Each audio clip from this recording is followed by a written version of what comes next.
Selamat pagi semua, selamat pagi kepada Ibu Kepala Sekolah, dan selamat pagi kepada Bapak Ibu Guru, dan juga selamat pagi kepada adik-adik semua.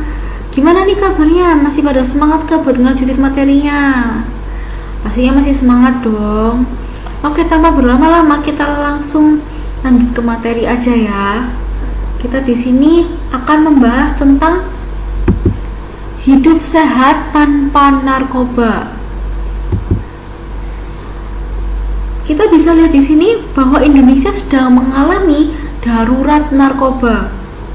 Banyak sekali penyelundupan berbagai macam jenis narkoba, dan penyelundupan ini bermaksud untuk menjual setiap jenis narkoba kepada orang lain secara ilegal dan mengait keuntungan yang sangat banyak.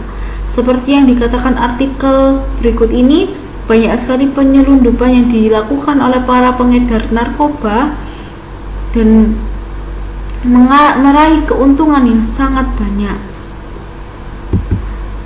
Kita juga bisa lihat di sini ada data yang menunjukkan bahwa tahun 2008 sampai 2015 Indonesia mengalami kenaikan pesat orang-orang yang menjadi pecandu narkoba. Di sini dicatat ada 70% pekerja, 22% mahasiswa dan pelajar, dan 8%-nya adalah pengangguran. Terdapat 50 orang meninggal setiap harinya dan 18.250 orang meninggal per tahunnya akibat narkoba. Data ini diambil hanya sampai tahun 2015. Di tahun 2015 saja sudah begini, apalagi di tahun sekarang peningkatannya jauh lebih pesat lagi. Ada fakta permasalahan narkoba di Indonesia. Jumlah prevalensi penyalahguna narkotika yang begitu tinggi mengakibatkan Indonesia menjadi negara sasaran peredaran gelap narkotika. Ada 4 juta jiwa atau 2,18% prevalensi penyalahguna narkotika. Usia populasinya adalah 10-59 tahun. Nah, di sini ada 1,6 juta coba pakai, 1,4 juta teratur pakai, dan 943.000 pecandu. Nah,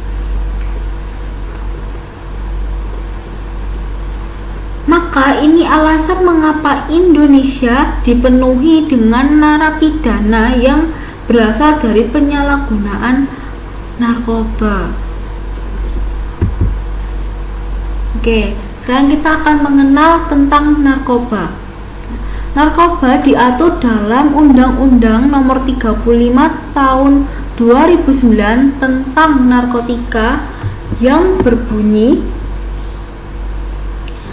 zat atau obat yang berasal dari tanaman atau bukan tanaman, baik sintetis maupun semi-sintetis, yang dapat menyebabkan penurunan atau perubahan kesadaran, hilangnya rasa, mengurangi sampai menghilangkan rasa nyeri, dan dapat menimbulkan ketergantungan, yang dibedakan ke dalam golongan-golongan sebagaimana terlampir dalam undang-undang ini.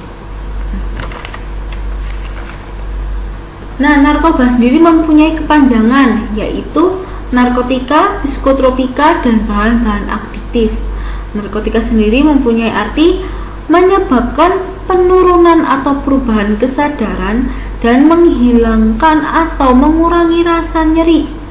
Contoh dari narkotika adalah heroin, sabu, ekstasi, ganja, dan morfin. Psikotropika menyebabkan psikoaktif melalui pengaruh pada susunan syaraf pusat dan menyebabkan perubahan khas pada aktivitas mental dan perilaku. Contoh dari psikotropika adalah seperti Leoxan, Happy Five, Diazepam. Lalu bahan-bahan aktif bukan termasuk dari narkotika atau psikotropika, namun yang berpengaruh pada kinerja otak. Contohnya itu seperti lem, rokok, alkohol. Nah, Jadi kita sudah tahu arti tentang narkoba itu sendiri. Nah, sekarang ada penggolongan narkoba. Narkoba digolongkan menjadi 3, yaitu narkotika golongan pertama, narkotika golongan kedua, dan narkotika golongan ketiga. Nah, setiap golongan narkotika ini memberi efek yang berbeda-beda. Seperti contoh, narkotika golongan pertama, potensi ketergantungannya itu sangat tinggi. Contohnya seperti heroin, kokain, dan ganja. Nah, lalu narkotika golongan kedua, potensi ketergantungannya itu tinggi. Contoh dari narkotika golongan kedua ini adalah morfin, petidin, dan metadon. Narkotika golongan ketiga, potensi ketergantungannya itu ringan. Contohnya adalah kodein, bukan kodein pacar ya. Walaupun di sini ada yang menyebabkan ketergantungan rendah, adik-adik jangan coba pakai ya, karena bisa mengakibatkan hal-hal yang fatal dan juga merusak masa depan. Nah, berikut ini adalah jenis narkotika golongan pertama, yaitu ganja. Karena narkotika golongan pertama menyebabkan ketergantungan yang sangat tinggi, seperti cemas atau panik, acuh tak acuh, menjadi pribadi yang tidak peduli, motivasi diri yang sangat rendah, murung, tegang, mudah marah, cemas, emosinya nggak bisa terkontrol, sering menguap atau mengantuk, pengendalian diri dan konsentrasinya kurang, depresi dan paranoid. Jadi hati-hati ya adik-adik. Lalu berikut ada sabu-sabu. Sabu-sabu di sini gambarnya seperti kristal, seperti gula batu. Nah, ini kalau sudah menjadi bubuk dan dikonsumsi dapat menyebabkan ketergantungan yang sangat tinggi juga, seperti kewaspadaan yang meningkat, bergairah atau senang, susah tidur atau insomnia, hilangnya nafsu makan. Dan sabu-sabunya juga termasuk narkotika golongan pertama. Nah, di sini ada heroin atau putau. Nah, jenis ini adalah narkotika golongan pertama. Mungkin kalian juga sering tahu atau sering mendengar tentang heroin atau putau ini. Nah, efek samping dari heroin atau putau ini yaitu senang atau euforia, hilangnya rasa sakit, mual, muntah, pusing, menurunnya gairah seksual, bahkan menyebabkan mandul. Jadi hati-hati adik-adik dengan narkotika tadi. Nah, di sini ada narkoba jenis baru yang beredar di masyarakat zaman sekarang.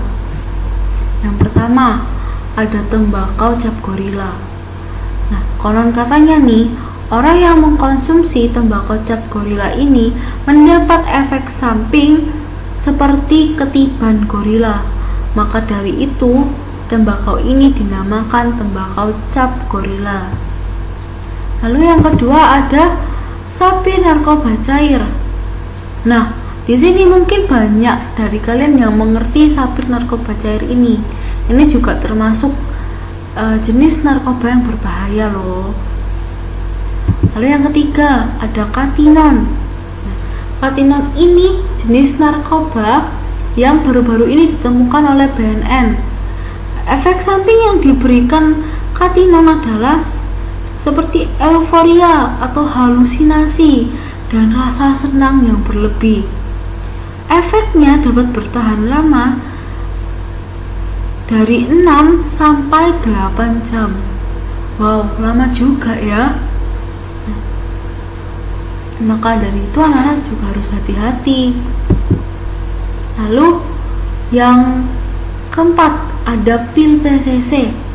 Nah, pil PCC ini itu sering banget digunakan oleh anak-anak di bawah umur, seperti anak-anak SD Dan mungkin kalian juga tahu ya pil PCC ini.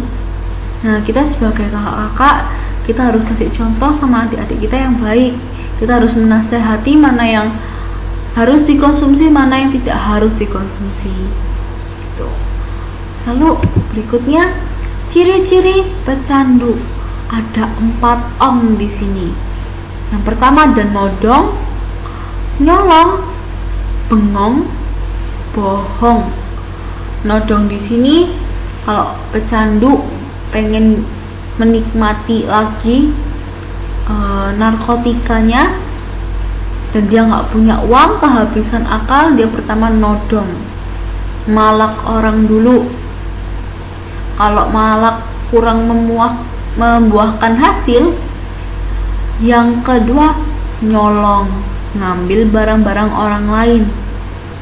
Yang ketiga bohong, karena banyak ciri-ciri khusus pecandu adalah sering bohongnya, dan efeknya adalah bengong. Jadi jangan sampai kalian ada di dalam ciri-ciri tersebut ya.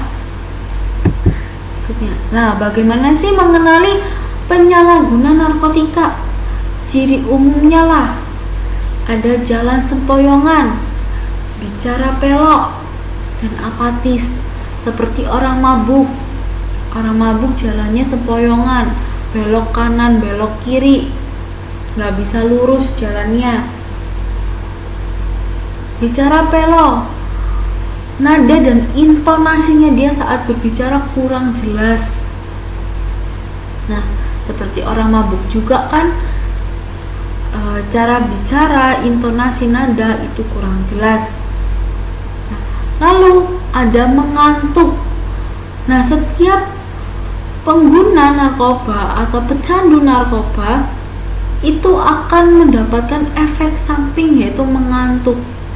Karena setiap bahan-bahan narkotika yang dimasukkan ke dalam tubuh secara berlebihan dengan dosis tinggi dapat mengasih efek, yaitu rasa ngantuk yang berlebihan.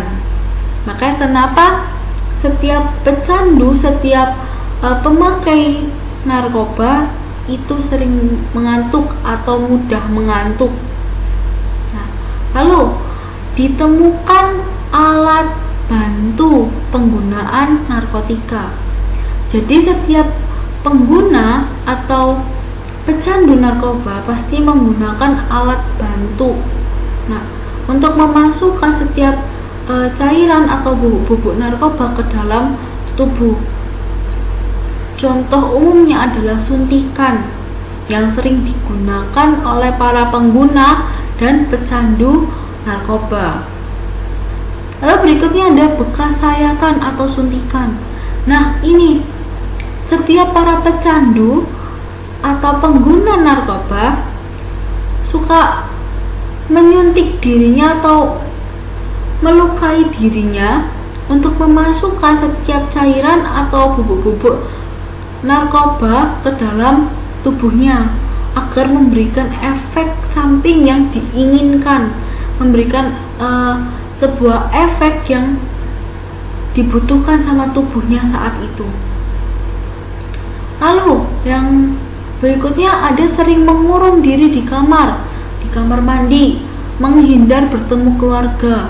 Nah, ini bukan hanya bertemu keluarga saja, tapi biasanya para pengguna narkoba atau pecandu narkoba itu menghindari kontak sosial dengan orang, menghindari kerumunan, dan menghindar bersosialisasi dengan orang lain. Lebih senang mengurung diri di kamar dengan menggunakan obat-obat terlarang itu tadi. Nah, lalu emosional dan agresif. Di sini para pecandu, para pengguna narkoba itu emosinya dan keagresifannya tidak dapat dikontrol. Para pecandu atau pengguna narkoba itu berada di titik emosi yang sangat tinggi. Jika mereka disenggol sedikit saja, mereka akan marah seperti orang kesetanan, dan marahnya mereka tidak bisa dikontrol. Nah, Berikutnya ada kondisi akibat penggunaan narkotika. Yang pertama ada adaptasi tubuh. Dibutuhkan dosis yang semakin tinggi untuk memperoleh efek yang diinginkan. Biasanya jika orang sudah menjadi pecandu narkoba, dia akan membutuhkan dosis narkoba yang sangat tinggi untuk mendapatkan efek juga yang dibutuhkan oleh tubuhnya atau yang diinginkan oleh dirinya. Lalu yang berikutnya ada overdosis. Overdosis di sini kondisi akibat penggunaan zat sehingga terjadi gangguan kesadaran, pola pikir, persepsi, perasaan, dan perilaku. Overdosis di sini terjadi ketika pecandu narkoba melebihi dosis penggunaan narkoba sehingga mereka mengalami gangguan kesadaran dan pola pikir. Lalu yang berikutnya ada putus zat atau sakau. Kumpulan gejala yang timbul akibat berhenti atau mengurangi jumlah zat yang biasa digunakan. Nah, ada ciri-ciri orang sakau di sini. Yang pertama ada paranoid, halusinasi, mudah gelisah, tidur lama, bicara gagap, kulit pucat. Tapi kebanyakan orang yang mengalami sakau di sini adalah halusinasi dan tidur yang lama. Dan ini sering banget dijumpai oleh pecandu-pecandu narkoba. Jika sudah menjadi pecandu narkoba, akan sering mengalami halusinasi yang berlebihan dan juga tidur yang sangat lama seperti hibernasi.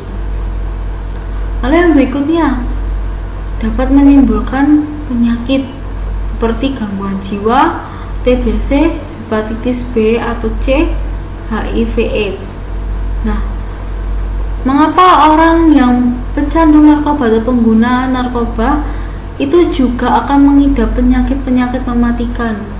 Karena dari narkoba sendiri pun juga memberikan efek samping bagi kesehatan tubuh kita sendiri. Dan juga penggunaan narkoba yang tidak dilihat kebersihannya, tidak dilihat dari kesehatannya, itu juga dapat menimbulkan penyakit-penyakit lain yang akan tumbuh dalam tubuh kita, sepertinya HIV/AIDS. HIV/AIDS ini berasal dari suntikan juga bisa, karena setiap pecandu narkoba akan bergantian menggunakan suntikan itu dan tidak diganti jarumnya. Itu juga bisa menularkan virus HIV/AIDS. Lalu yang berikutnya ada sugas atau craving, dorongan yang sangat kuat untuk memakai zat kembali meskipun sudah lama tidak menggunakan. Nah, ini bagi pecandu narkoba itu, jika mereka sudah lama tidak menggunakan narkoba, pasti ada dorongan kuat untuk menggunakan itu kembali. Banyak orang yang sudah rehabilitasi tapi mereka mengulangi itu kembali setelah mereka selesai dari rehabilitasi, karena itu tadi ada dorongan yang kuat dari dalam dirinya dia untuk mengkonsumsi itu kembali. Karena setiap orang yang sudah menjadi pecandu narkoba itu tidak bisa dilepaskan dari narkoba itu, pasti akan ada dorongan kuat untuk menggunakan zat itu kembali. Tapi ya begitu, kembali lagi ke pribadi masing-masing. Ada yang bisa lepas, ada yang tidak bisa lepas. Nah, yang berikutnya, nah, fenomena saat ini, perilaku perokok cilik sangat memprihatinkan. Perilaku anak ngelem. Nah, ngelem, merokok, dan mengkonsumsi pil PCC itu yang saat ini gempar di kalangan anak-anak di bawah umur. Jadi makanya kita sebagai kakak-kakak, kita harus kasih dampak yang baik buat adik-adik kita. Kita harus menasihati mereka mana yang harus dikonsumsi, mana yang tidak harus dikonsumsi. mana yang baik dan mana yang tidak baik. Bagaimana sih dampak fisik penyalahguna narkoba? Nah, kita bisa lihat di sini before after mereka menggunakan narkoba. Kita bisa lihat ya, before-nya orang-orang pada cantik, pada ganteng. Afternya mereka jadi seperti kelihatan tua, kelihatan jelek. Nah, inilah penampakan fisik setelah menggunakan narkoba dan sebelum menggunakan narkoba. Jadi kalian jangan sampai terpikat dengan narkoba ya. Kalian tidak inginkan merusak fisik kalian sendiri. Lalu yang berikutnya,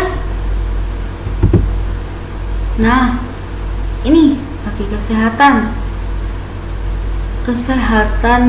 buat kesehatan tubuh ya, narkoba ada dampaknya.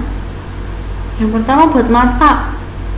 Orang yang sudah terkena narkoba atau jadi pecandu narkoba, dampaknya di mata itu pupil mata melebar yang menyebabkan insomnia atau susah tidur. Selain itu juga adanya gangguan persepsi penglihatan dan kecepatan reaksi yang menyebabkan terjadinya kecelakaan.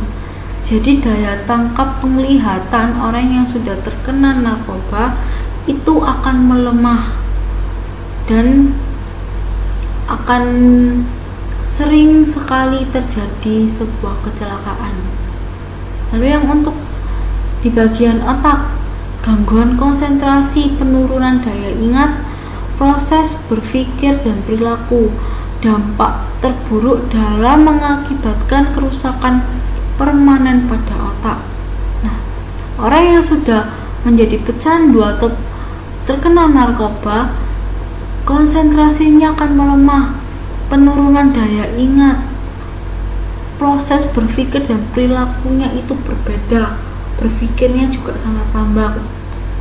Dampak terburuk yang dapat dihasilkan adalah mengakibatkan kerusakan otak yang sangat permanen. Nah, untuk jantung, memacu denyut jantung di atas normal. Dampak buruknya dapat mengakibatkan pecahnya pembuluh darah pada jantung hingga menyebabkan kematian. Jadi orang yang sudah terkena narkoba atau pecandu narkoba, denyut jantungnya akan berdenyut lebih kencang daripada orang yang biasanya atau orang-orang normal, dan itu akan membuat pembuluh darah yang ada di jantung itu bisa pecah, dan jika tidak dapat terselamatkan akan menyebabkan kematian. Lumayan serem juga ya. Lalu yang berikutnya ada di rongga mulut. Nah, di sini mulut akan terasa kering serta kaku pada pangkal lidah dan otot-otot rahang. Selain itu juga mengakibatkan luka pada lidah dan bibir. Gitu ya. Jangan sampai kena dengan narkoba. Lalu yang di hati, waduh, melemahkan aktivitas sel-sel hati yang mengakibatkan terjadinya gangguan fungsi hati. Nah, padahal enzim-enzim yang ada di hati itu dibutuhkan untuk menaikkan metabolisme yang ada di tubuh. Lalu yang berikutnya ada pencernaan. Nafsu makan turun, daya tahan tubuh turun, mudah terserang penyakit dan mempengaruhi metabolisme tubuh. Jadi kenapa orang yang kena narkoba atau jadi pecandu narkoba itu tubuhnya itu kurus kering seperti tengkorak berjalan? Karena nafsu makannya mereka hilang, daya tahan tubuhnya mereka menurun dan mudah terserang penyakit. Nah, maka dari itu metabolisme tubuh tidak bisa berjalan dengan baik dan membuat mereka semakin hari semakin kurus dan semakin lemas. Dan itu metabolisme tubuhnya makin hari makin lama akan bertumbuh buruk. Nah, lalu yang berikutnya ada kulit. Nah, di kulit ini menjadi kering dan keriput. Biasanya orang yang terkena narkoba atau menjadi pecandu narkoba itu usianya terlihat lebih tua daripada usia yang sebenarnya. Jadi lebih kayak oma opa ya, bahkan lebih dari oma opa, kelihatannya agak jelek kalau orang yang sudah menjadi pecandu narkoba. Nah, yang berikutnya, nah apa sih yang harus kita lakukan? Nah, di sini ada 5M. M yang pertama, mengaktifkan Satgas anti narkoba. Nah, sekolah kita sudah mengaktifkan Satgas anti narkoba di sekolah dan juga sudah bekerja sama dengan BNN Kota. Lalu M yang kedua, menciptakan lingkungan bersih narkoba. Nah,